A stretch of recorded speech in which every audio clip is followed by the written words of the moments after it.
My Weird School. Mr. Klutz is Nuts. By Dan Gutman. Pictures by Jim Palliot. Chapter 5. My Big Mouth. It just so happens that I know of the perfect way to get sent to the principal's office. All you have to do is put a tack on the teacher's chair. My friend Billy told me he did this once and he got sent to the principal's office. I waited until recess when Andrea and Emily ran off to play with the girls. Then I told the plan to my best friend Ryan and Michael. "That's genius!" exclaimed my best friend Ryan. "What if Miss Daisy gets hurt?" asked Michael. "She won't get hurt," I told him. "She'll jump up so fast that she won't hardly feel it." So at the end of recess, the three of us snuck back into our classroom. It was empty. Miss Daisy was eating in the teacher's room. Ryan pulled a tack out of the bulletin board and put it on Miss Daisy's chair. Then we ran out to the playground just as the end of recess bell was ringing.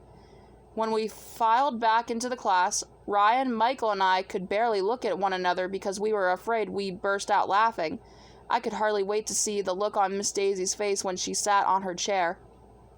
Well, when Miss Daisy sat down, the most amazing thing happened. Nothing. She didn't jump up or anything. She just sat there. Me and Ryan and Michael looked at one another. How could she not feel that? "She must have buns of steel," Ryan whispered. "She's like Superman."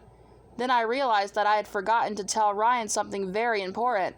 When you put a tack on the teacher's chair, you're supposed to put the tack a little bit on one side.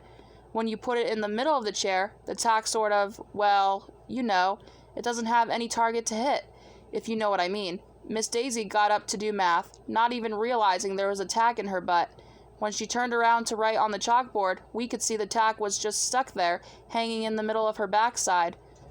Me and Ryan and Michael thought we were going to die trying to keep ourselves from laughing.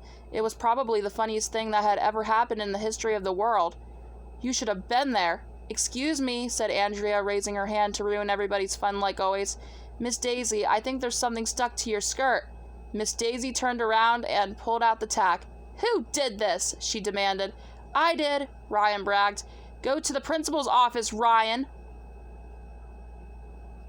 "All right," Ryan whispered, pumping his fist. "I'll be back in a few minutes with a candy bar." "Is there anyone else who wants to go to the principal's office?" Miss Daisy asked. "I do," said Michael. "Can I go again?" I said.